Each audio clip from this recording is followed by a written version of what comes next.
शिव महापुराण की कथा संपूर्ण विश्व का कल्याण करने वाली, जगत का उद्धार करने वाली, इस पवित्र पावन शिव महापुराण की कथा दिल्ली के निरंकारी मैदान में आज से प्रारंभ हुई है। कथा के मुख्य आयोजक मानव सेवा एवं शिक्षा संस्थान दिल्ली, एक बार आयोजक समिति के लिए जोरदार ताली बजाकर स्वागत अभिनंदन। मानव सेवा एवं शिक्षा संस्थान दिल्ली द्वारा आयोजित ये पवित्र पावन शिव महापुराण की कथा माँ यमुना के तट पर दिल्ली की इस पवित्र भूमि पर, जहाँ संत साधु तपस्वी इस निरंकारी मैदान में हमेशा सत्संग कराते रहे, ऐसी पवित्र भूमि पर आज शिव महापुराण की कथा श्रवण करने का सौभाग्य मिला।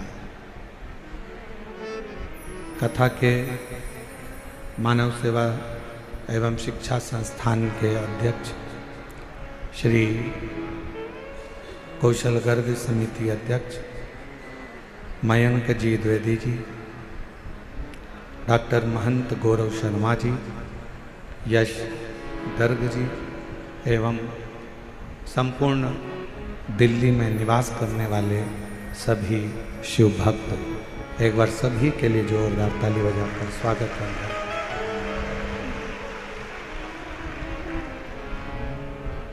तेरी कृपा बिना न हिले एक भी ले सांस तेरी कृपा से करूं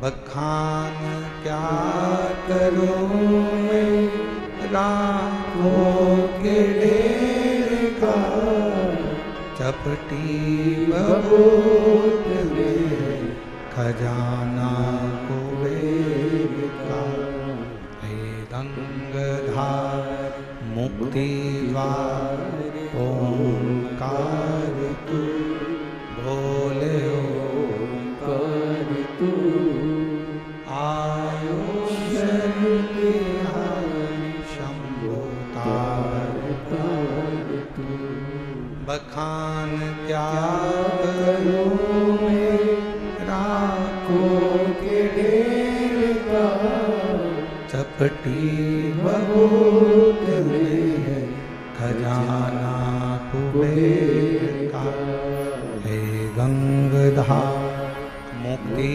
द्वार ओंकार तू, भोले ओंकार तू, आयुष बिहारी शंभो तार तार तू।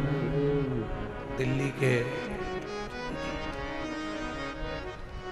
रहनिवासियों में मेरी कथा के पंडाल में विराजमान सभी संत साधु, गुरुजन, ब्राह्मण जन, तपस्वी जन, साधक, उपासक एवं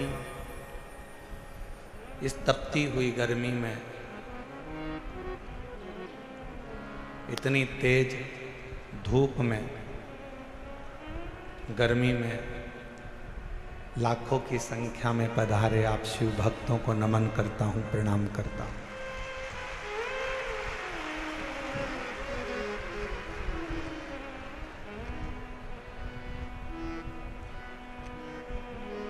इसमें मानव सेवा संस्थान, शिक्षा संस्थान दिल्ली, आयोजक समिति भले आयोजन करा रही, पर इसमें सबसे बड़ा अगर कोई क्रम है तो मेरी जीजियों ने जो शंकर जी को एक लोटा जल चढ़ाया था उसका पुण्य दिल्ली वालों को प्राप्त हुआ।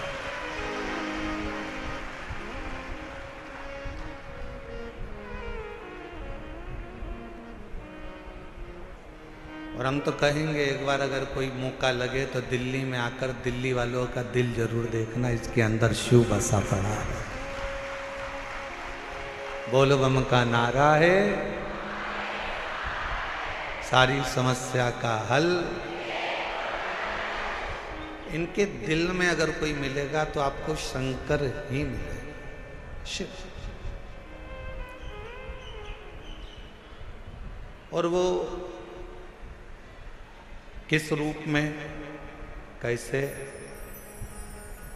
प्राप्त होगा, कैसे आप भगवान को अविरल भक्ति से प्राप्त करोगे, कैसे आप भगवान की अविरल भक्ति करोगे, ये आपके ऊपर निर्भर करता है।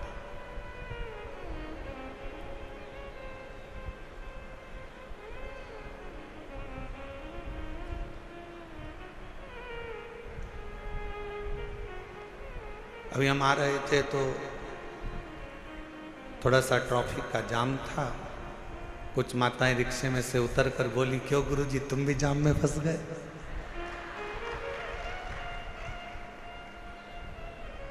हमने कहा कोई साधारण जाम होता तो बात दूसरी थी, पर आज जो जाम में फंसे हैं ये शिव भक्तों का जाम है, जहां पर भगवान की विरल भक्ति का स्मरण।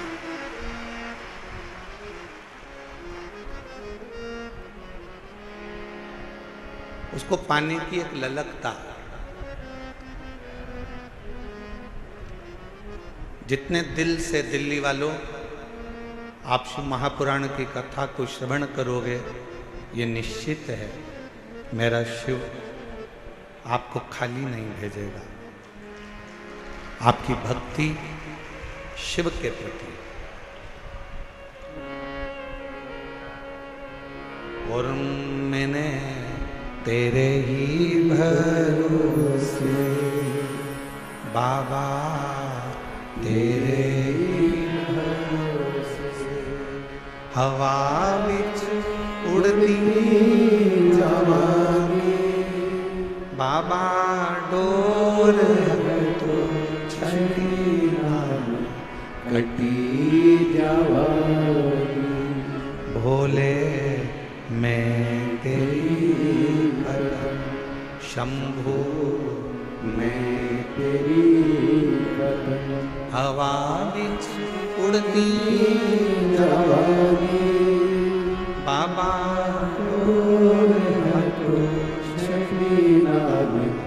कटी जावांगी। शिव केवल एक भगवान ही नहीं, शिव केवल एक देवता ही नहीं, शिव हमारे शरीर में जो श्वासें चल रही है, जो धड़कनें निकल रही है, जो श्वास हमारे शरीर में प्रतिदिन चल रही है, वही शिव है, वही शिव।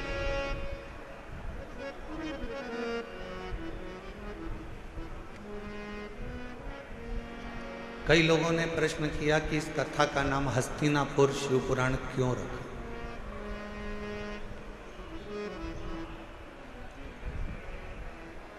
आपने कई कथा सुनाई, कहीं का नाम नंदी रखा, कहीं पर आपने देवी के ऊपर, शक्ति के ऊपर, शिव के ऊपर, गणेश के ऊपर कथाओं का स्मरण करा। पर दिल्ली में जो कथा हो रही है इसका नाम हस्तिनापुर शिव पुराण क्यों रखा? क्योंकि इस हस्तिनापुर को बसाने वाले एक राजा हुए जिनका नाम था हस्ति, और वो भगवान शिव के ऐसे उपासक थे,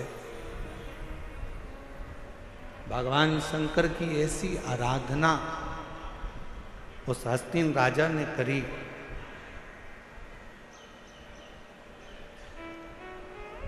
कि स्वयं शिव उस राजा के कल्याण के लिए इस पृथ्वी पर अपना चरण रखकर उस राजा के कल्याण के लिए इस भूमि पर आ जाते।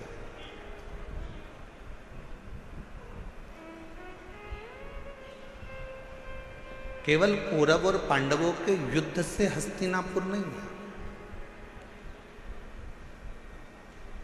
हस्तिनापुर का इतिहास अगर पुराना उठाकर देखेंगे तो मेरे शंकर की अविरल भक्ति से हस्तिनापुर है। और इस हस्तिनापुर में वही राज कर सकता है जो शिव का परम उपासक हो, जिसने शंकर की अविरल भक्ति को अपने जीवन में उतारा हो।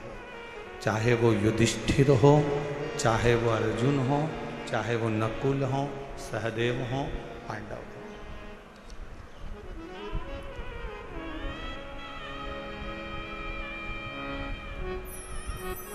ये हस्तिनापुर शिव महापुराण की कथा जो दिल्ली के निरंकारी मैदान में चल रही है, इसमें हम विदुर जी की धर्मपत्नी जो शिव की उपासक थी, विदुर जी महाराज जो शिव के उपासक थे, अर्जुन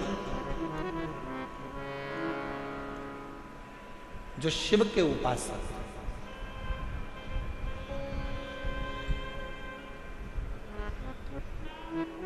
गुरु द्रोणाचार्य ने अपने 105 शिष्यों को बुलाया, 100 कौरव 5 पांडव। शिक्षा का पहला दिन था, और शिक्षा का जो पहला दिन होता है वो बड़ी परीक्षा का दिन होता है। कथा का जो पहला दिन होता है बड़ी परीक्षा का दिन होता है। बहुत सारी विघ्न आते हैं, बहुत सारी तकलीफें आती हैं, बहुत सारी समस्या आती है।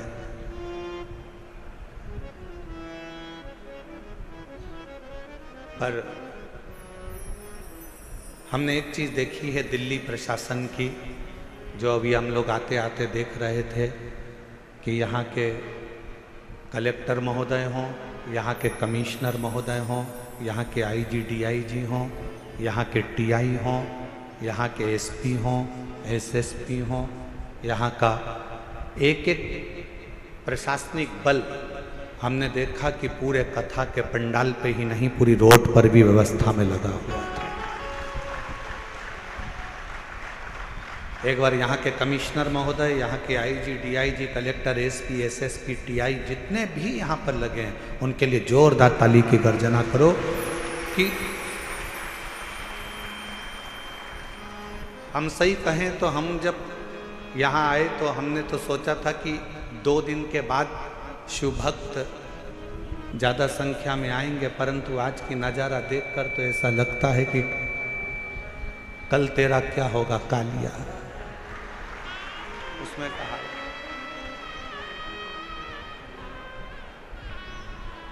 हमने यजमान से पूछा तुमने कितने पंडाल बनाए, तो कहा 3 पंडाल ये है, पीछे के पंडाल, साइड के पंडाल से मिला लो तो 8-9 पंडाल बने हुए हैं। फिर हमने आते आते पूछा पंडालों में जगह कितनी खाली है, तो कि 1 पाँव रखने की जगह नहीं है, सारे पंडाल बाबा के भरे पड़े हुए हैं।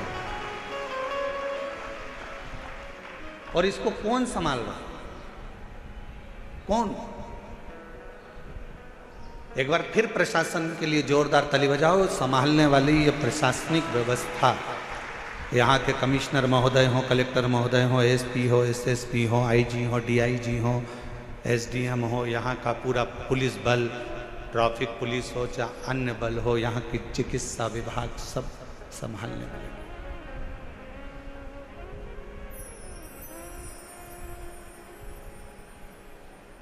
शिव तत्व पहला दिन परीक्षा का होता है और बहुत परीक्षा देना पड़ती है। 105 गुरु द्रोणाचार्य के शिष्य सामने आकर खड़े हो गए, बाल्यावस्था थी, बैठ गए। खबर मिली कि इनको शस्त्र की शिक्षा देंगे।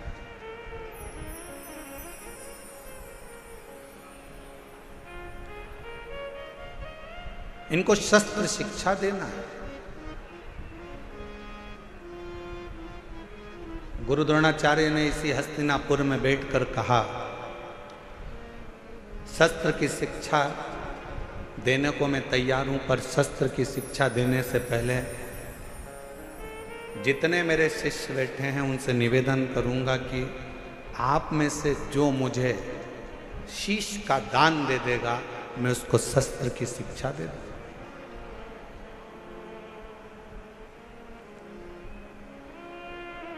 जितने कौरव बैठे थे वो सारे के सारे उठकर चले गए कि शस्त्र की शिक्षा नहीं चाहिए, अगर सिर ही कट जाएगा तो शस्त्र किस काम का।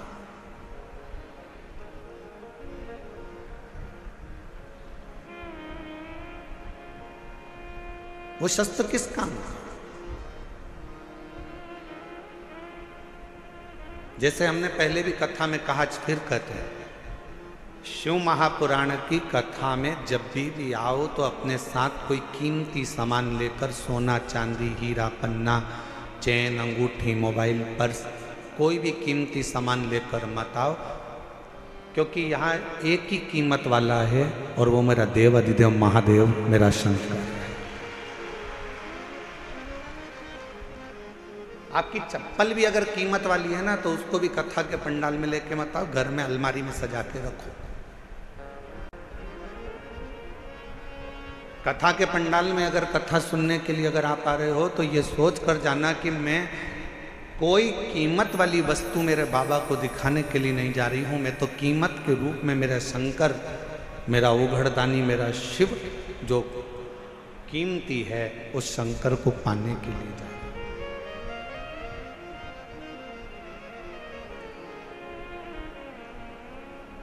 हम चेन पहने हैं, बार बार अपना ध्यान चेन पर जाएगा। हम अंगूठी पहने हैं तो अंगूठी पर जाएगा। हम हमारे कोई चप्पल रखी है तो चप्पल पर जाएगा। हमारी कोई सुंदर वस्तु है तो उस पर जाएगा। आपका ध्यान यहाँ नहीं जाना चाहिए, आपका ध्यान तो शिव में, शंकर शिव।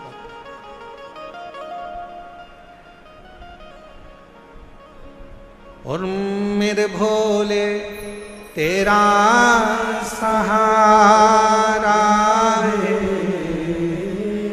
मेरे भोले तेरा सहारा है, मेरी नैया का तू किनारा है,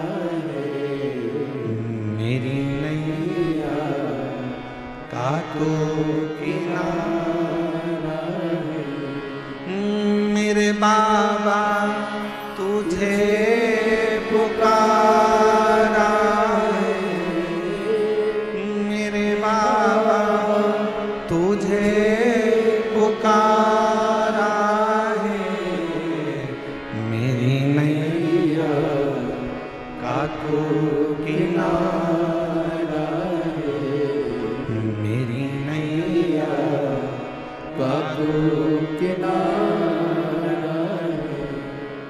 शिव को पाने के लिए बहुत रतन माणिक मोती सोना चांदी हीरा पन्ना जेवर आभूषण या दिखावे की शंकर को जरूरत नहीं।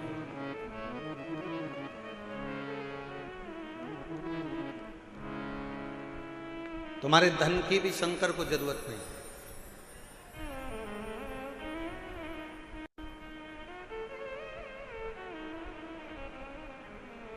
कोई तुमसे कहे कि 500 रुपये हमारे पास जमा करो, हम तुम्हें शंकर जी से मिला देंगे, तो कहना 500 तुम खुद के खर्च करो, तुम मिल लो। शिव को धन की जरूरत नहीं है। अगर शंकर को धन की जरूरत होती तो सोने की लंका का दान भगवान शंकर रावण को नहीं कर देते।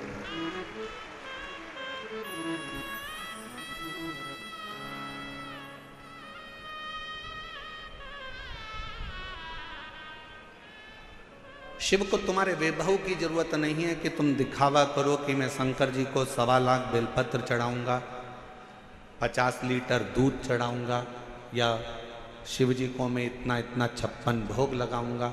शिव जी कहते मुझे तुम्हारा वैभव भी नहीं चाहिए। क्या करूंगा तुम्हारे वैभव का? फिर किसी ने कहा मैं शंकर भगवान को एक एसी के कमरे में, एसी के महल में भगवान शिव को रखूंगा, तो शिव को तुम्हारा एसी का रूम भी नहीं चाहिए।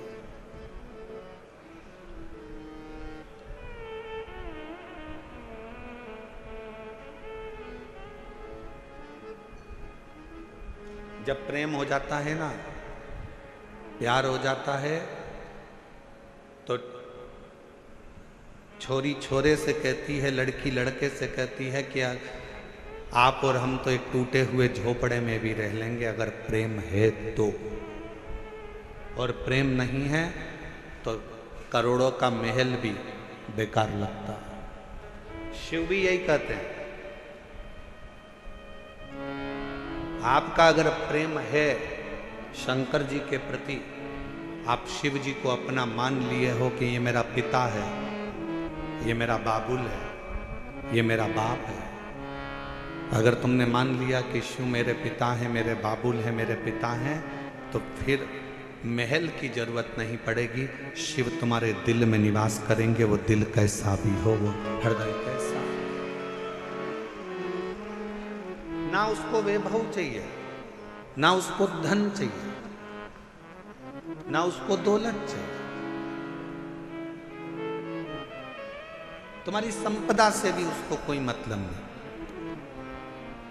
उसको तो केवल तुम्हारी निर्मल भक्ति और दिल से बन सके तो उच्चारण, श्री शिवाय नमस्तु, श्री शिवाय नमस्तु, श्री शिवाय नमस्तु, श्री शिवाय नमस्तु। तुमने जो दिल से उसको पुकारा, बस वही उसको चाहिए।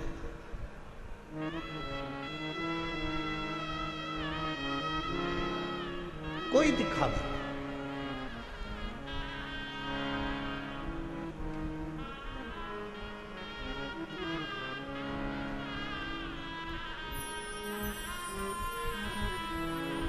कुछ माताएं झंडा ले लेकर पैदल आ रही थी। पूछा, धूप इतनी तेज पड़ रही है, गर्मी इतनी तेज पड़ रही है, आप झंडा लेकर कहाँ से आ रहे हो? कहा, हम गुरुग्राम से पैदल चलते हुए कथा में धन्यवाद देने के लिए बाबा को। इतना भरचक गर्मी, इतना तेज तपन, जमीन तप रही है, इतनी तेज गर्मी पड़ रही है, और उसमें आप पैदल चलते चलते बाबा का भजन करते करते आ।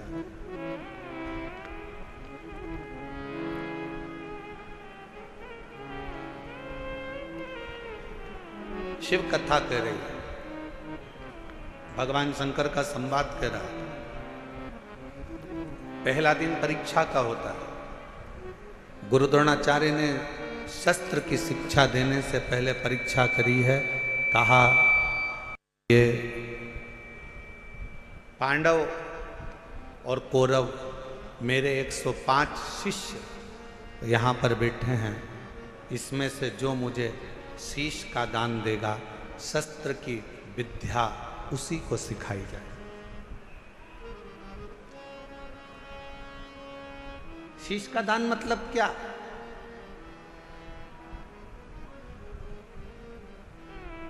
क्यों घर के लोग कहते हैं कि बेटी घर अगर ससुराल जाओ तो सास ससुर के चरणों में झुक जाना, शीश झुकाना। माँ अपने पोता पोती को, अपने बेटा बेटी को कहती है दादा दादी के पास शीश झुकाना, नाना नानी को शीश झुकाना, घर के बुजुर्गों के आगे शीश झुकाना। शीश झुकाना मतलब शीश का दान दे देना। शास्त्र कहता है शीश का दान का मतलब ये होता है कि आप अपने भीतर का अहंकार उनके चरणों में डाल दिए हो और आपके अंदर अहंकार बचा नहीं है, आप उसके हो गए। अभिमान आपने त्याग दिया, अहंकार आपने छोड़ दिया। कई लोग कथा में भी आते हैं तो शीश का दान नहीं कर पाते, अहंकार को छोड़ नहीं पाते। तुम मुझे पहचानते नहीं हो, तुम मुझे जानते नहीं हो। मैं अब भी फोन लगाती हूँ, देखो अब भी मुझे जगह मिलेगी, अब भी फोन लगाती हूँ। और उसको क्या मालूम कि कथा में आई है तो यहाँ तो नेटवर्क मिलता ही नहीं है। जहां जहां शिव महापुराण की कथा होती है वहां नेटवर्क ही नहीं लगता, क्योंकि वहां एक ही नेटवर्क चलता है, वो शंकर जी का। बाकी के सारे नेटवर्क फेल हो जाते हैं। मैं अभी फ़ोन लगाती हूँ, तो मुझे जानते क्या हो, मैं बैठूंगी आगे, मैं अभी अभी फ़ोन लगाती हूँ। बस हम तो कहते कभी कभी उनसे भी सीखा करो जो तुरंत कहते अब भी फ़ोन लगाती हूँ 1 मिनट नहीं लगेगा और मेरी गाड़ी छूटेगी, अब भी फ़ोन लगाती हूँ 1 मिनट नहीं लगेगा और मैं आगे बैठूंगी। ऐसा ही बल तुम्हारे अंदर होना चाहिए। अब भी श्री शिवाय नमस्तुभ्यम बोलती हूँ और मेरा शंकर मेरे पर कृपा करेगा, ये निश्चित है, ये निश्चित है। और जिस दिन आपके अंदर ये बल आ गया ना कि मेरा शंकर, मेरा उघड़दानी, मेरा त्रिकालदर्शी, मेरा कैलाशी, मेरा अविनाशी, मेरा शिव मेरे साथ में है, मैं उसको पुकारूंगी, वो मेरा सुनेगा, मैं उसको आवाज दूंगी, वो सुनेगा। उस दिन सर्वश्रेष्ठ सब कुछ।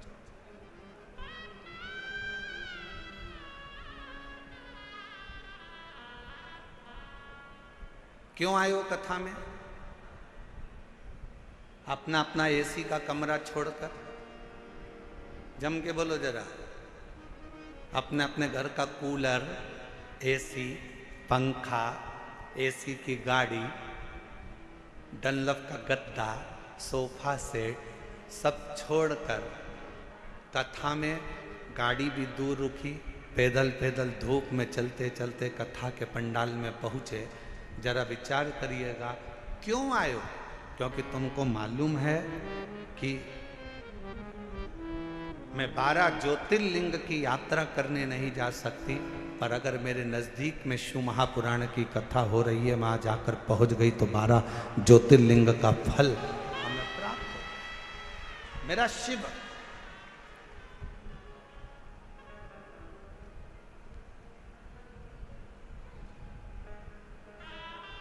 मेरा शिव मुझे यहां मिल जाए।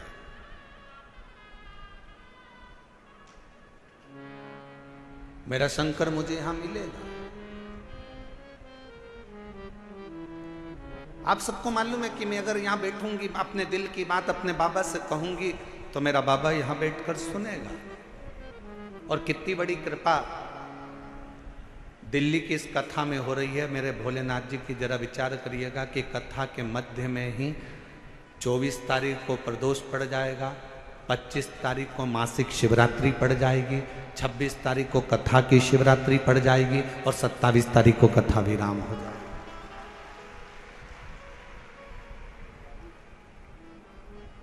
अब कितनी पुण्यता है। बस अपने चित्त को, अपने मन को, अपनी भक्ति को शिवमय बनाओ। प्रथम दिन था, गुरु द्रोणाचार्य ने सामने बिठाया अपने शिष्यों को। 105 शिष्य सामने बैठे।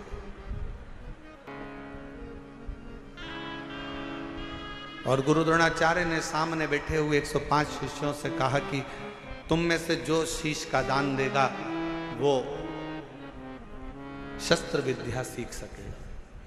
शीश का दान मतलब अब शिष्य समझे तो बात है। जो समझे वो तो जाने ना। शीश का दान का मतलब ये नहीं है कि गुरु ने कहा कि शीश का दान दे दो मतलब शीश काट दो। नहीं नहीं नहीं, शीश का दान का मतलब है कि अपने अहंकार का त्याग करोगे।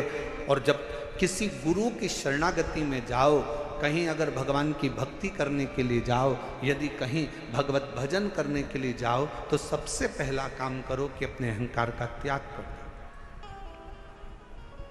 अपनी अभिमतता का त्याग करो।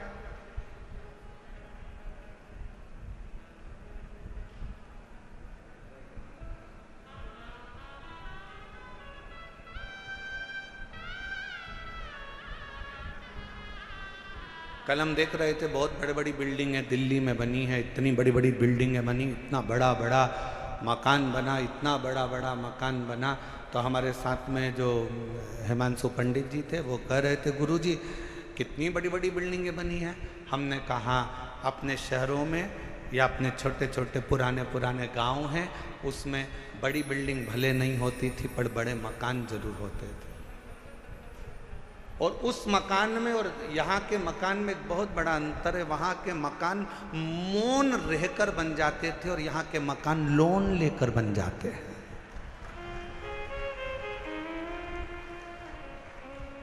हमने कहा दोनों में अंतर। गांव का मकान कैसे बनता है? जम के बोलो जरा सब। लोन लेकर। कैसे बनता है? मौन रहकर गांव का मकान बन जाता था। और शहर में अगर मकान बनाना है, बहुत बड़ी बिल्डिंग बनाना है, तो यहाँ मौन रहने से नहीं, बैंक से लोन लेने से मकान बन पाता। बहुत अंतर है दोनों में। हमारे गांव में आप जितना मौन रहेंगे, सहज रहेंगे, सरल रहेंगे, उतना उतना कृपा। वो कहते हैं ना कि कहा वर में और आशीर्वाद में बहुत बड़ा अंतर होता है।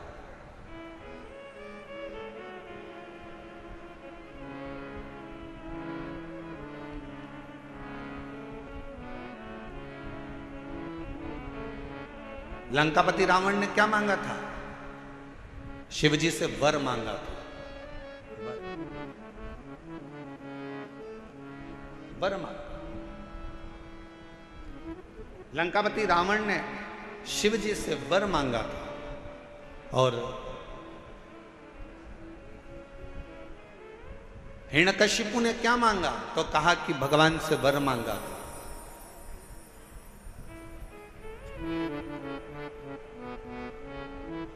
जितना मांगा गया वो वर था।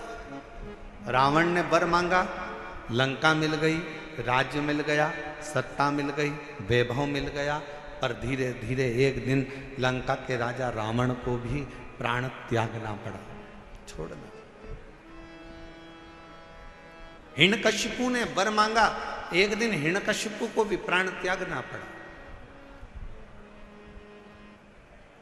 और आप सबसे निवेदन है, शंकर जी के मंदिर में जाकर कभी वर मत मांगना कि भगवान मुझे ये दे दो, भगवान मुझे वो दे दो, भगवान मुझे ये प्रदान कर दो, भगवान मुझे ये प्रदान कर दो। तुम शिव जी के मंदिर में अगर एक लोटा जल चढ़ाने के लिए जाओ तो शिव महापुराण की कथा कहती है कभी शिव के मंदिर में जाकर वर मत मांगना, क्योंकि वर मांगोगे तो एक दिन वो वर समाप्त हो सकता है। शंकर जी के मंदिर में जाकर कहना बाबा मुझे आपका आशीर्वाद दे दो, क्योंकि वर समाप्त हो जाएगा पर आशीर्वाद कभी समाप्त नहीं होता, कभी समाप्त नहीं।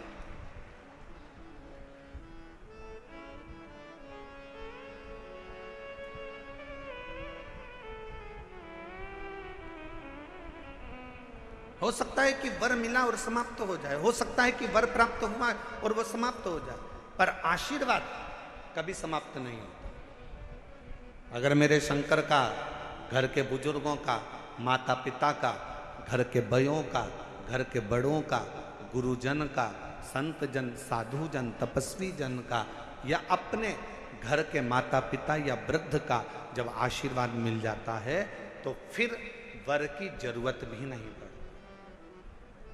मांगो उससे कि देना हो तो जन्म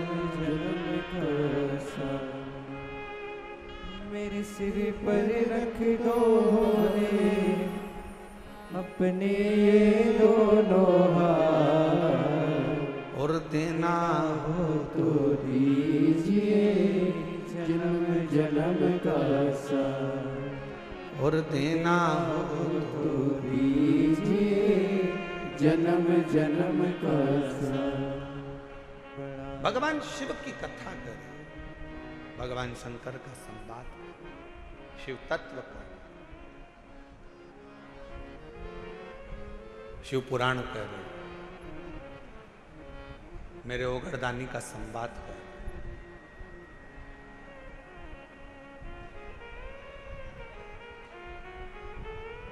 शीश का दान दीजिए। गुरु द्रोणाचार्य ने कहा कि जो शीश का दान दे देगा, जो शीश,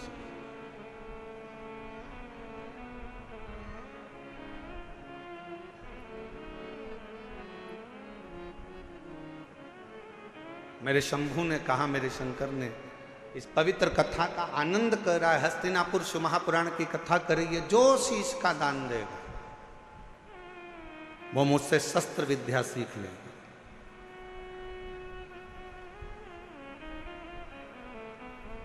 अब कौन शीश का दान दे?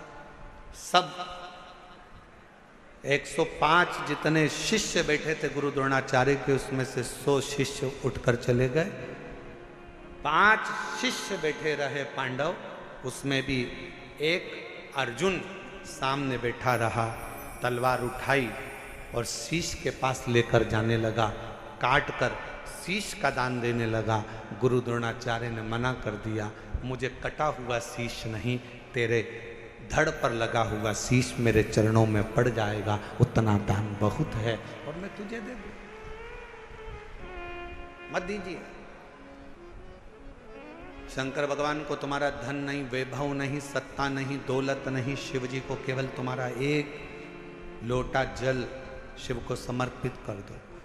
एक लोटा जल भी नहीं हो तो 3 बार ताली बजा दो, वो भी नहीं है तो मुख से बम बम बोले बोले, ये भी नहीं बोल सकते तो मुख से हर हर महा,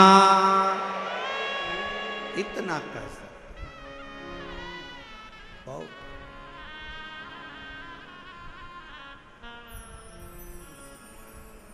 कुछ नहीं चाहिए।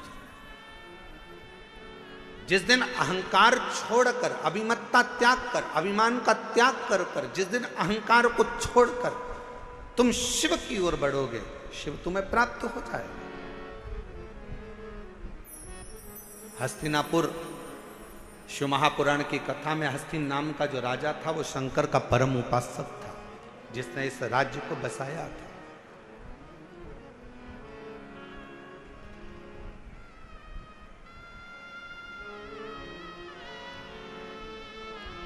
एक शिव भक्त क्या कहता है, अभी कथा में कहा कि वर मत मांगो, आशीर्वाद मांग लो। भगवान अगर मिल भी जाए ना, तुम्हारे पास में आकर खड़ा भी हो जाए और कह दे ए मांग तुझे क्या चाहिए, तो उसे कह देना नहीं नहीं मुझे कुछ नहीं चाहिए, तुम तो तुम्हारा आशीर्वाद दे दो बस। क्यों? क्योंकि वरदान दोगे तो हो सकता है एक दिन समाप्त हो जाए। हमने फ्रिज मांग लिया, कूलर मांग लिया, एसी मांग लिया, ये मांग लिया, वो मांग लिया, गाड़ी मांग ली, बंगला मांग लिया, सामान मांग लिया, बेटा मांग लिया, बेटी मांग ली, दौलत मांग लिया, सत्ता मांग ली, हो सकता है एक दिन समाप्त हो जाए। पर यदि आपका अगर आशीर्वाद होगा तो ये कभी समाप्त होने वाला नहीं है।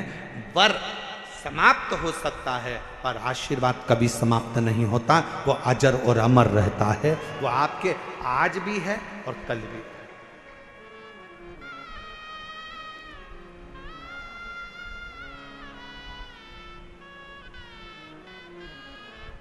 इसीलिए कहा कि तेरी कृपा का क्या है भरोसा, कब किस पर हो जाए जरा सी हम पर कर दो। जी जिसको आता है वो भी बोलो साथ में, तेरी कृपा का क्या है भरोसा, कब किस पर हो जाए जरा सी हम पर कर दो, जरा सी हम पर कर दो। पापी हो चाहे जितना उसका भी बाबा उद्धार किया, उद्धार हुआ।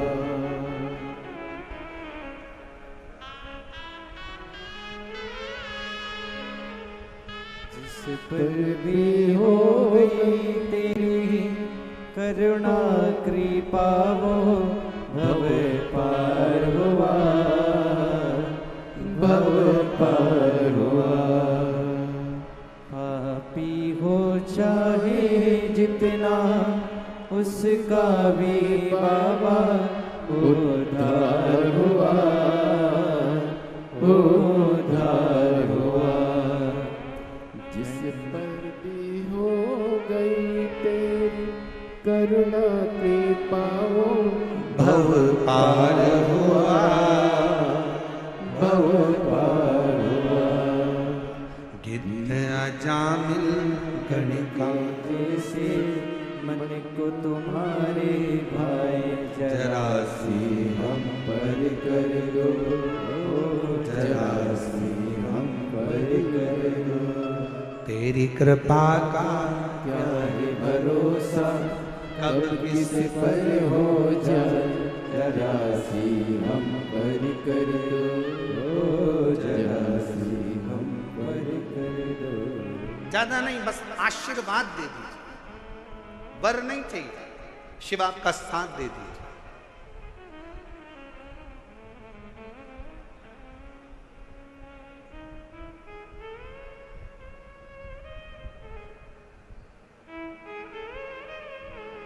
एक कथा आती है,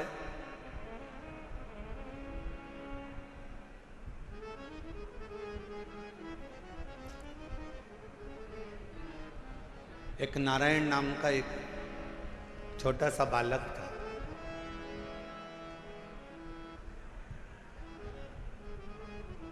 सोमवार अष्टमी की कथा है, आप लोगों ने पढ़ी भी होगी, स्मरण में भी होगी।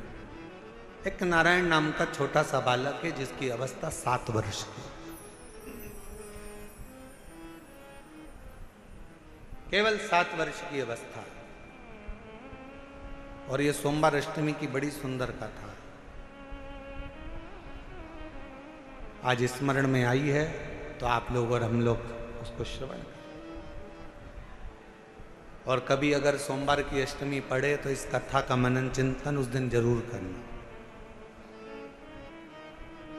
एक नारायण नाम का छोटा सा बालक जिसकी अवस्था 7 वर्ष की, पिता इसका जन्म होने के बाद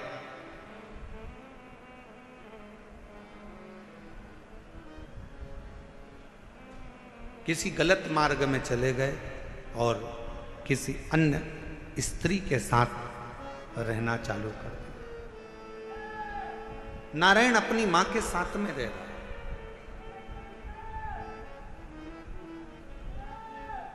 और छोटी सी अवस्था से नारायण बार बार पूछता रहता है। छोटी सी अवस्था से नारायण अपनी मां से पूछता रहता है कि मेरे पिता कहाँ हैं, मेरे पिता कहाँ हैं, मेरे पिता कहाँ।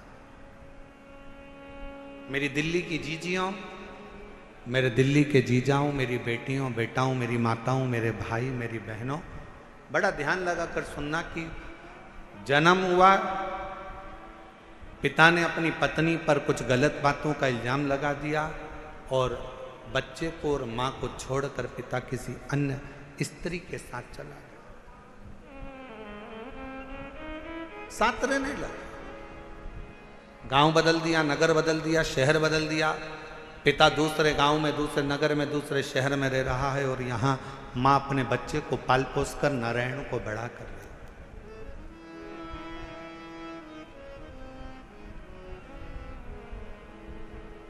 छोटा सा बच्चा जैसे जैसे बड़ा हो रहा है, छोटा सा बच्चा जैसे जैसे बढ़ता जा रहा है, वैसे वैसे अपने पिता के बारे में पूछता जा रहा है, मां मेरे पिताजी कहाँ हैं, मां मेरे पिताजी कहाँ हैं।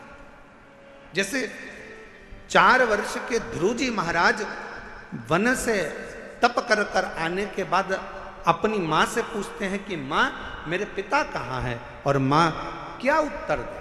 मां कहती है कि मैं ही तेरा पिता हूं और मैं तेरी मां हूं। नारायण से भी मां से पूछा, मां मेरा पिता कहाँ है, मेरा पिता कहाँ।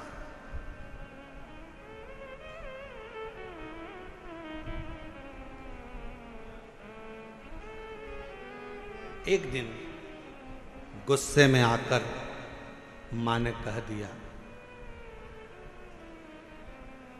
क्या पिता पिता पिता पिता पूछता रहता है, क्या दिन भर पिता का नाम लेता रहता है। मैंने तुझे पाल पोस कर बड़ा करा, कभी मेरा भी नाम लिया कर, क्या पिता का नाम लेता। सोमवार की अष्टमी की कथा कहती है कि पिता का नाम लेते हुए बच्चे को मां ने एक दिन खूब डांटा, खूब फटकारा, पर बेटे की चित्त वृत्ति से पिता का स्मरण जाता नहीं, पिता का स्मरण नहीं जाता।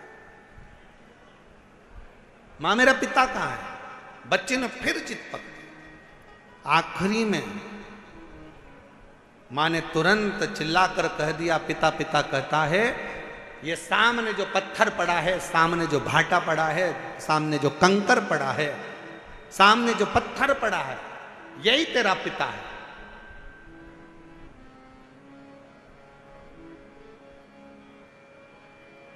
मेरे पिता का नाम क्या है। मां ने कह दिया, तेरे पिता का नाम तो वो देव अधिदेव महा। ध्यान देना जरा, मेरी दिल्ली की जीजियों, मेरे दिल्ली के जीजाओं, मेरी बेटियों, मेरी बेटाओं, मेरी माओ, ये भारत की वो भूमि है, ये भारत की वो धरा है, ये कोई साधारण सी भूमि या साधारण सी धरा नहीं है।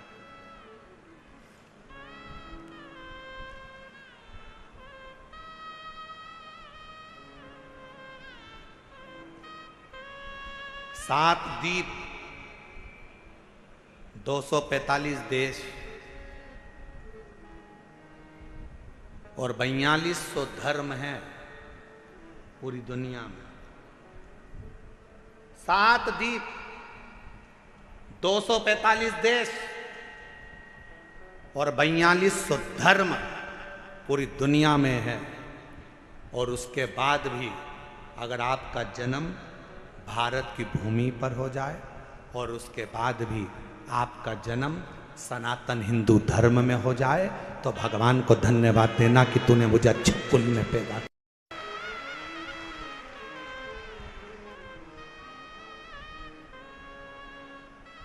छाती तान कर चलना कि सनातन धर्म में तुम जन्मे हो।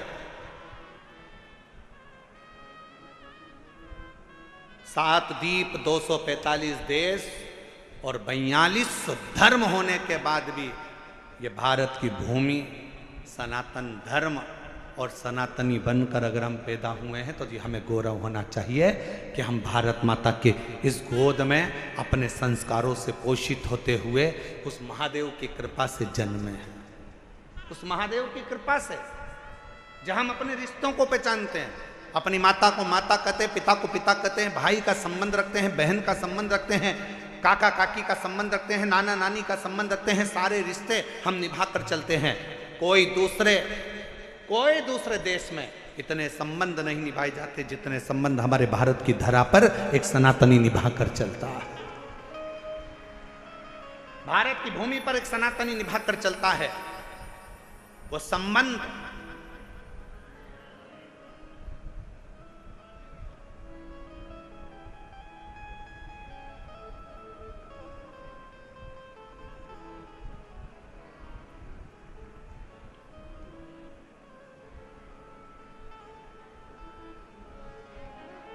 और कोई अच्छे संबंधी तो हैं तुम्हारे?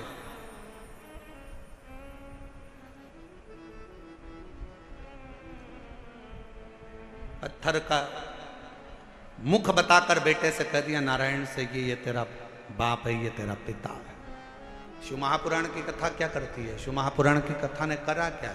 शिव महापुराण की कथा ने केवल विश्वास जगाया है कि जिस तुम्हारे घर के पास के शंकर के मंदिर में 1 लोटा जल चढ़ाने जाओ, जिस शिव जी के मंदिर में तुम जल चढ़ा रहे हो, जिस शंकर जी के मंदिर में तुम जल चढ़ाने गए हो, जिस शंकर जी के मंदिर में तुम बेलपत्र चढ़ाने गए हो, जिस शंकर जी के मंदिर में तुम स्तुति गाने गए हो, जिस शंकर जी के मंदिर में तुम भजन करने गए हो, जिस शंकर जी के मंदिर में तुम नाम जाप करने गए हो, बस तुमने उसको अपना पिता मान लिया।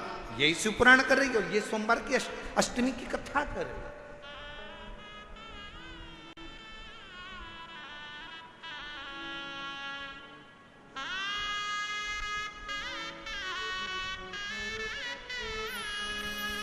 यही संबंध है हमारे, ये रिश्तेदार।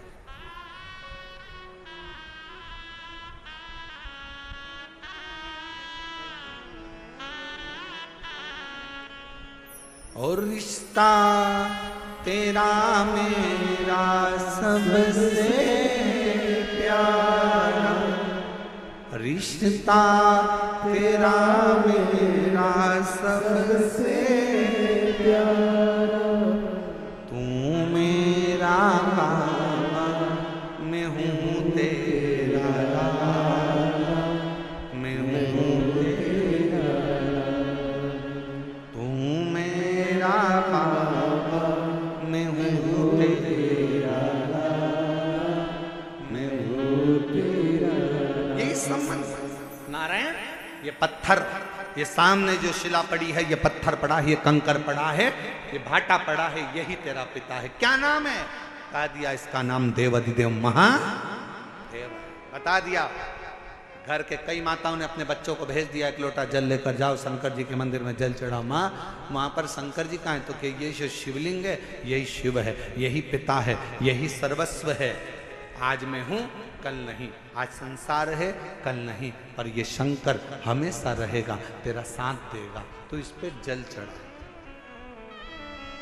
समर्पित कर 1 लोटा जल।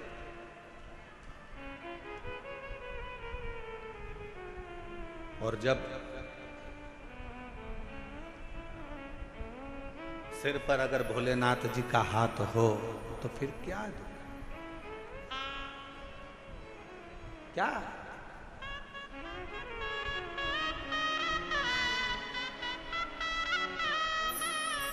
जब स्वयं शिव तुम्हारे मस्तक पर हो तो फिर क्या?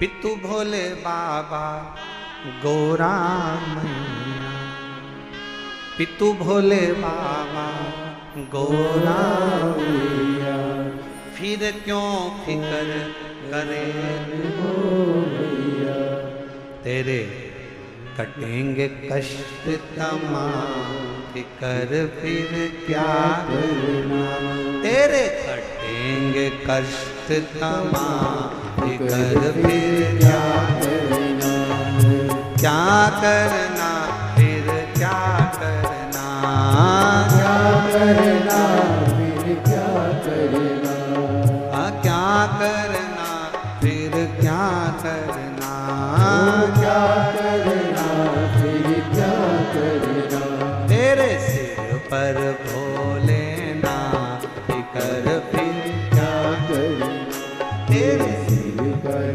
भोलेनाथ, फिकर फिर क्या करना, दोनों हाथों से भोलेनाथ, फिकर फिर क्या करना, तेरे सिर पर भोलेनाथ, फिकर फिर क्या करना, ओ क्या करना फिर क्या करना, क्या करना फिर क्या करना, ओ क्या करना फिर क्या करना, क्या करना फिर क्या करना, तेरे सिर पर भोलेनाथ, फिकर फिर क्या करना, तेरे सिर पर भोलेनाथ, फिकर फिर क्या करना, शंभो।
फिर क्या करना, फिकर फिर क्या करना, सिर पर भोलेनाथ, फिकर फिर क्या करना, तेरे सिर पर भोलेनाथ, फिकर फिर क्या करना।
जो सत सता कथा शिव संगी, जो जन शिव कथा सत्संगी, जो जन शिव कथा सत्संगी, जो जन शिव कथा सत्संगी, जिनके सहायक श्री बजरंगी, जिनके सहायक श्री बजरंगी, जिनके सहायक श्री बजरंगी, जिनके सहायक श्री बजरंगी, हो अविरज बदना, फिकर फिर क्या करे, हो अविरज बदना, फिकर फिर क्या करना, क्या करना, क्या करना, फिकर फिर क्या करना, हो क्या करना, क्या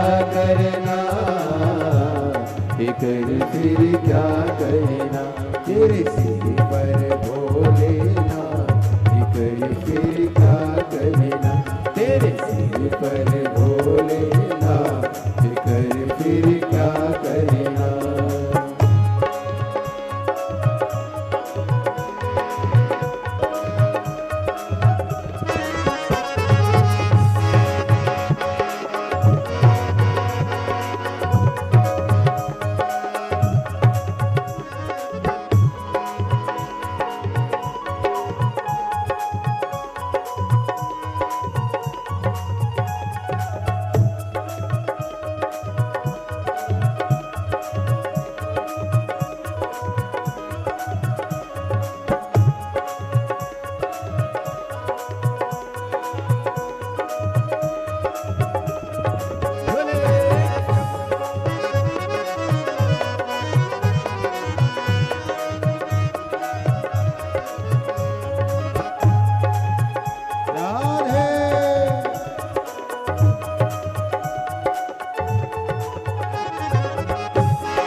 गुरुदेव ना भरो तुम, अब गुरुदेव ना भरो तुम,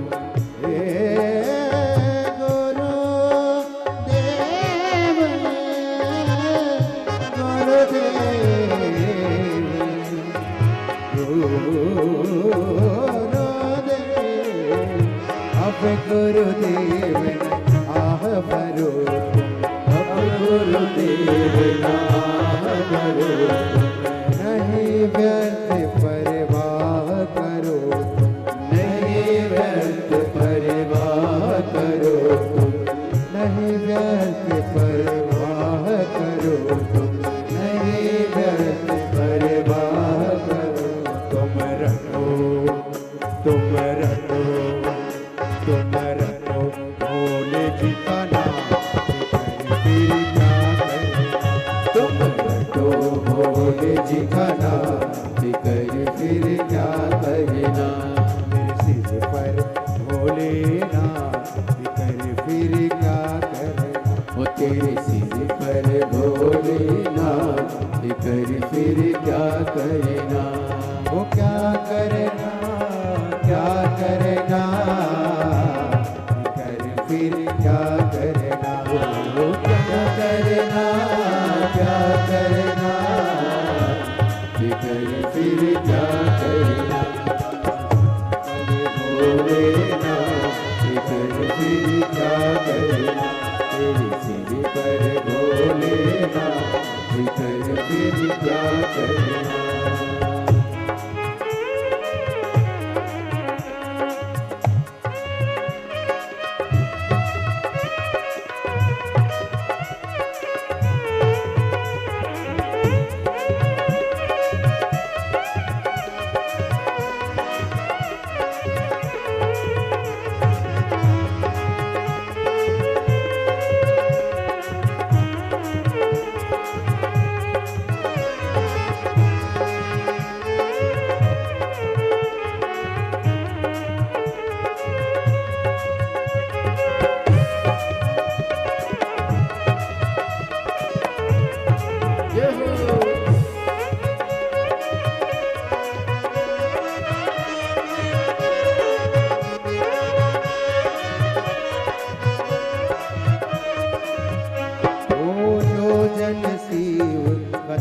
सत्संग जो जन शिव कथा सत्संगी। जो जन शिव कथा सत्संगी। जो जन शिव कथा सत्संगी।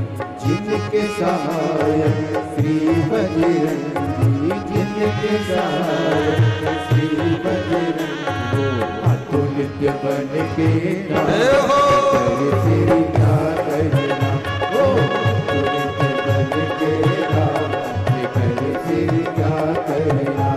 ओ क्या करना फिर क्या करना। क्या करना फिर क्या करना। ओ क्या करना फिर क्या करना। क्या करना फिर क्या करना। तेरे सिर पर भोलेनाथ कर फिर क्या करना। तेरे सिर पर भोलेनाथ कर फिर क्या करना। ओ तेरे सिर पर भोलेनाथ कर फिर क्या करना। तेरे सिर पर भोलेनाथ कर फिर क्या करना। ओ तेरे मिट जाए कष्ट तमाम कर फिर क्या करना। तेरे मिट जाए कष्ट फिर क्या करना। ओ तेरे सिर पर भोलेनाथ कर फिर क्या करना। तेरे सिर पर भोलेनाथ कर फिर क्या करना। आर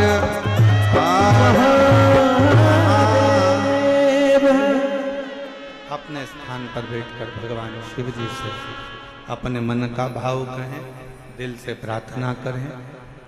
जिस प्रार्थना को करने के लिए पूरे दुनिया के लोग कथा के पंडाल में जाते हैं, उस प्रार्थना को हृदय से बाबा से निवेदन करिए, अरदास करें, बाबा से प्रार्थना करें। जहाँ जगह मिले वहाँ बैठें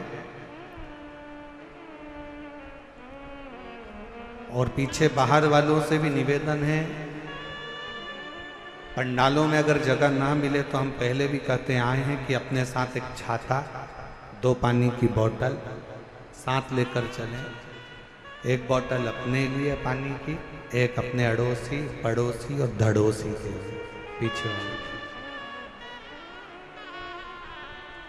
जहाँ जगह मिले वहाँ बैठकर बड़े प्रेम से सभी लोग बाबा के नाम का स्मरण करते हुए अपने दिल की बात, बहुत दूर दूर से आप लोग आए हैं, बाबा से प्रार्थना करें, निवेदन करें। दिल्ली में पहली बार योग बना है, ये पवित्र शिव महापुराण की कथा पंडाल में श्रवण करने का संपूर्ण दिल्ली वासियों को बहुत बहुत बधाई है, संपूर्ण क्षेत्रवासियों को बधाई।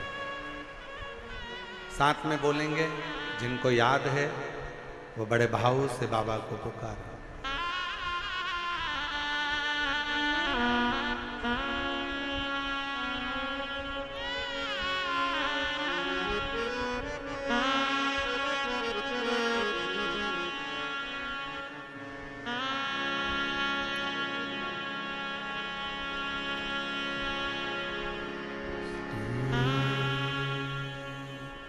शिवाय नमस्तुते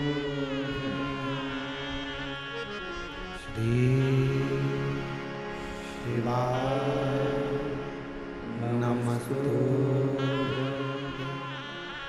श्री शिवाय नमस्तुते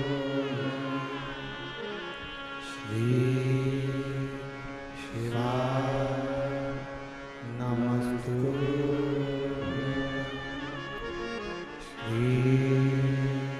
शिवाय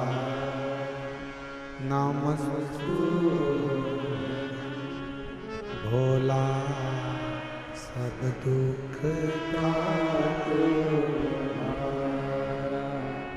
ओ भोला सब दुख काटो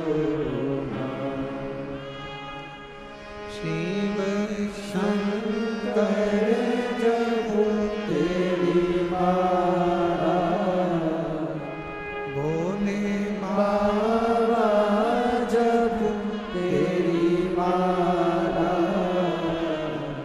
भोला सब दुख काटो ओ भोला सब दुख काटो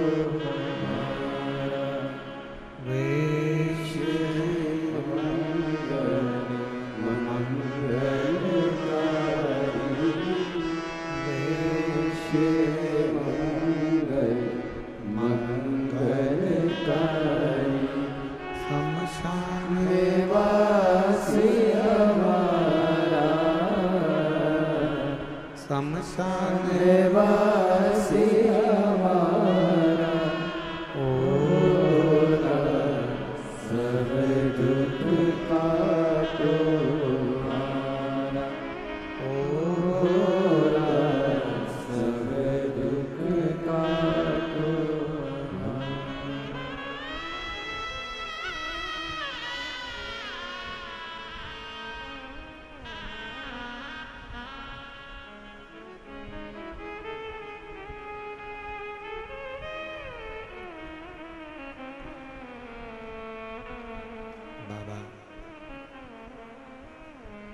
देवादिदेव महादेव भगवान शिव ओगड़दानी त्रिकालदर्शी कैलाशी विनाशी शंकर करुणा करने वाले दया सागर भगवान शिव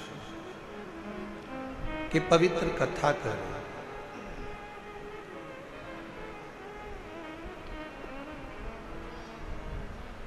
नारायण को एक पत्थर दिखा दिया।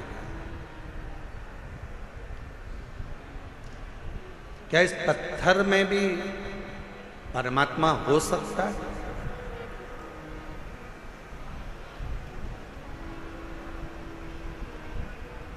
प्रहलाद जी का चरित्र कहता है कि हिरण्यकशिपु ने भी एक पत्थर का खंबा दिखाया था प्रहलाद को। क्या इसमें परमात्मा हो सकता है?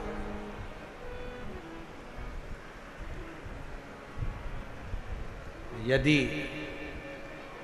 विश्वास पूर्ण है तो शिव मिलता जरूर है। पूर्ण विश्वास अगर है तो शिव।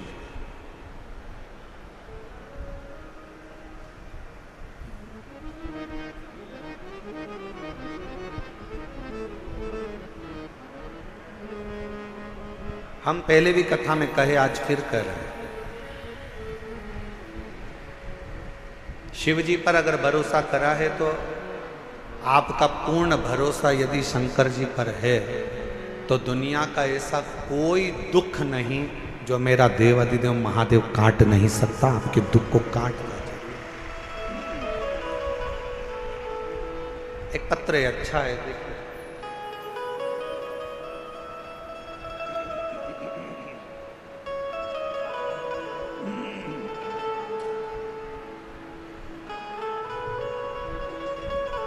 मेरा नाम पूजा शर्मा है, मेरे पति का नाम मनीष शर्मा है।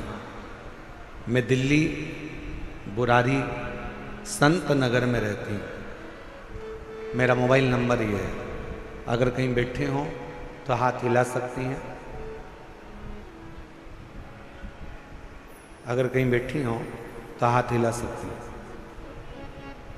और अगर साथ में बच्चा आया है तो लेकर आ सकते हैं।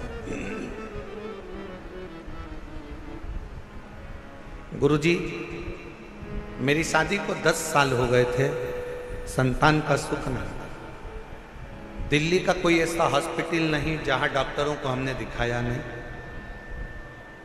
गोद भी भरवाई, डॉक्टरों के हिसाब से मैं मां नहीं बन सकती थी। संतान का सुख नहीं था। कोई बच्चा मेरी गोदी में आकर बैठ जाता था तो लोग उस बच्चे को उठा लेते थे, क्योंकि लोग मुझे बांझ करते थे। इतना अपशब्द लोगों ने ताना दिया, अपशब्द कहे गुरुदेव, ताने पर ताने दिए जाते। दुख इतना था कि भगवान के सिवा किसको कहते। एक दिन मेरे ससुर जी मुझे एक पंडित जी से बोले कि मेरी बहू के यहाँ संतान नहीं है, तो पंडित जी ने भी एक ही बात कही कि एक काम कहो, टीवी पर आस्था चैनल पर सियोर वाला महाराज कथा करता है, शिव महापुराण की कथा अगर आसन लगाकर टीवी के सामने बैठकर भी अगर दिल से सुनी जाए और सफेद आंकड़े की जड़ का प्रयोग करा जाए, या किसी पंडाल में बैठकर कथा को सुना जाए और बाबा से झोली पसार कर मांगा जाए तो जरूर होगा। मेरे ससुर ने पंडित जी से कहा कि डॉक्टरों ने मना कर दिया कि कभी मां नहीं बन सकती। पंडित जी कहने लगे, एक बार अगर कथा के पंडाल की अगर रज भी उसके उदर पर लगे तो उससे भी फल मिलेगा। आपकी कथा नासिक में 2023 में चल रही थी, तब हम उस कथा को सुनने के लिए पंडाल में बैठ गए। सफेद आंकड़े की जड़ का प्रयोग करा और बाबा की ऐसी कृपा हुई गुरुदेव। दुनिया के लोग कहते हैं क्या कथा के पंडाल में बैठकर जो मांगा जाता है वो मिलता है, पर मैं छाती ठोक कर कहती हूं कि कथा के पंडाल की रज जीव का कल्याण जरूर करती है। और 14 नवंबर 2024 को मेरे घर में 10 साल के बाद संतान की प्राप्ति। गुरुदेव, मैं मां नहीं बन सकती थी, क्योंकि मेरी रिपोर्ट में यह था कि मैं मां नहीं बन सकती, पर मेरे बाबा ने मेरे ऊपर कृपा करी। मेरे बच्चे का मैं फोटो भी लगा रही हूं, जो 14 नवंबर 2024 को मेरे घर में पुत्र रत्न की प्राप्ति 10 साल। और तेरी कृपा का भरोसा, कब किस पर हो जाए, जरासी हम पर करो। एक पत्र और अच्छा है।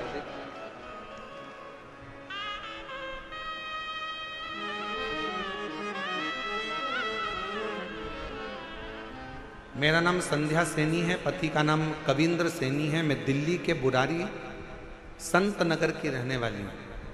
पत्र को आप लोग एलईडी पर पढ़ सकते हैं। एलईडी पर चल रहा है पत्र? एलईडी नहीं चल रही है क्या? अच्छा, एलईडी नहीं चल रही।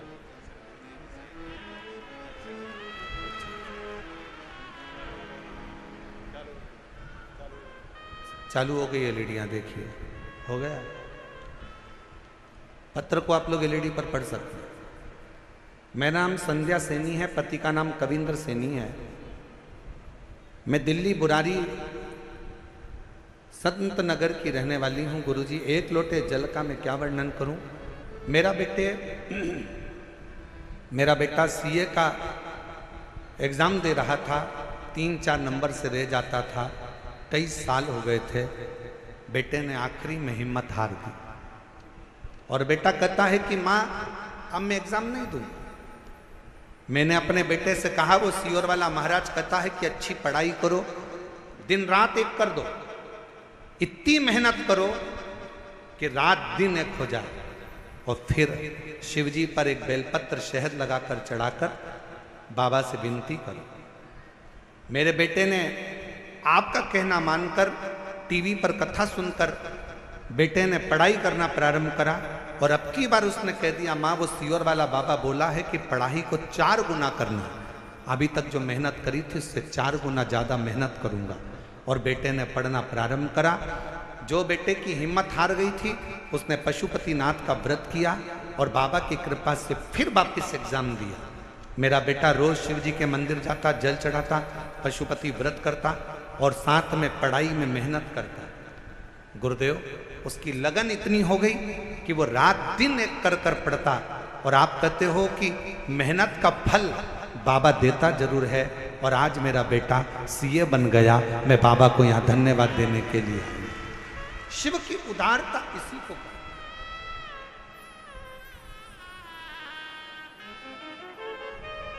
और तेरी कृपा का क्या भरोसा, कब किस पर हो जाए जरा सी हम पर कर दो, जरा सी हम पर कर दो। पापी हो चाहे जितना उसका भी बाबा उद्धार हुआ, उद्धार हुआ।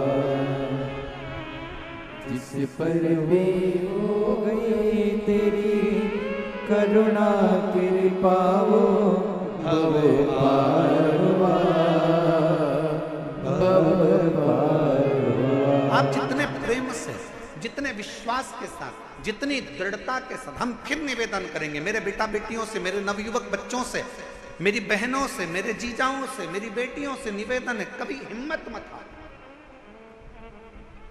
एक कंपटीशन एग्जाम में बैठे हो, क्लियर नहीं हुआ, फिर वापस बैठो।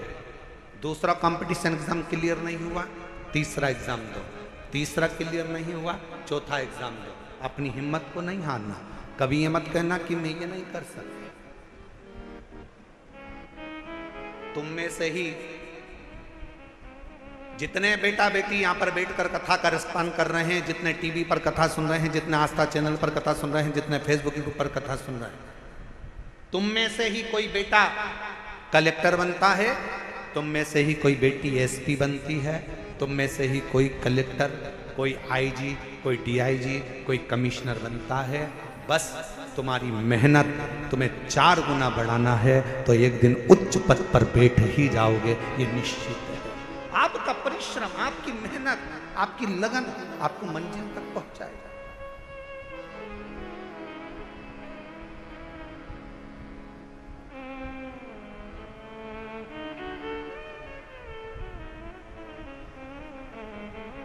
और फिर निवेदन करूं, किसी ने कह दिया कि तुम्हारा यह काम नहीं हो सकता, कोई ने कह दिया तुझे कैंसर हो गया और कैंसर होने के बाद तू ठीक नहीं हो सकती, तू ठीक नहीं होगा, तेरा किडनी लीवर बेकार हो गया, तू ठीक नहीं हो सकता, तू ठीक नहीं होगी, तुम छाती ठोक कर कहना वो मेरा बाप है, मेरा शंकर।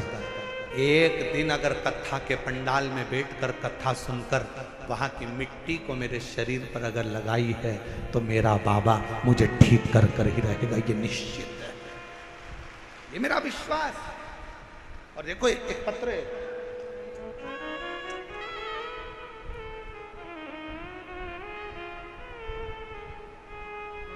पहले निवेदन करूं आप लोगों को, पत्र लिखो पर थाली मत भेजो। इन थालियों का हम क्या करेंगे? पत्र भेजो आप केवल, हम उस पत्र को हमारे हाथ में आएगा तो पढ़ेंगे जरूरी। थाली वाली को ना भेजिए आप। ये थाली अपने घर पर प्रयोग में लो, उपयोग में लो। ना थाली ना लोटा, कुछ नहीं, भगवान की भक्ति करो।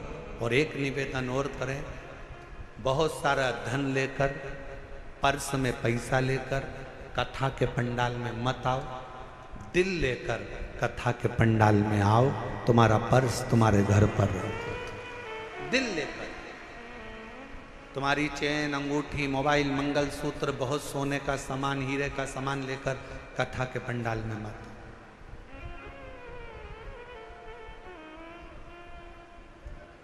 और यदि तुम्हारा कोई सामान चोरी होता है तो उसमें जवाबदार तुम हो। प्रशासन, समिति, कार्यकर्ता इसके जवाबदार नहीं होंगे, क्योंकि हम खुद मंच से आपको चिल्ला चिल्ला कर बोलते हैं अपना सामान घर छोड़ो, घर रख कर आओ। यहाँ तो तुम दिल लेकर आओ, खुद बाबा के होकर आओ। यहाँ तुम्हारे धन से मतलब नहीं है, यहाँ तुम्हारे मन से मतलब है। हृदय लेकर आइए, दिल लेकर आइए, बाबा को रिझाइए। बाबा अब प्रशासन तुम्हें संभाले कि तुम्हारे गोल्ड को संभाले? इसलिए निवेदन है, अपना अपना जो सोना चांदी हीरा पन्ना जो तुम्हारी चीज कीमती है उसको घर छोड़ दो, मना नहीं।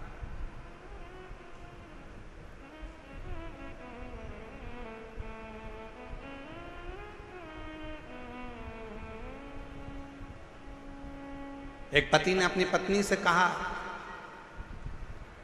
अमरावती में कथा में, तुम मुझे कथा में लेकर क्यों नहीं चलती? तो पत्नी अपने पति से बोली, सीवर वाले बाबा बोलते हैं जो कीमती चीज है उसको घर छोड़कर आओ।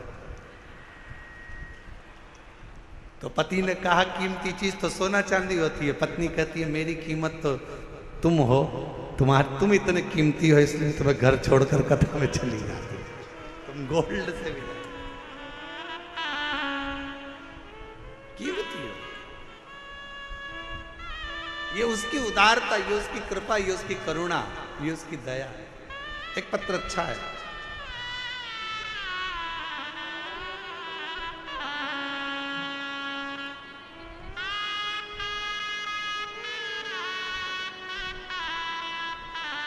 हाँ बेटा।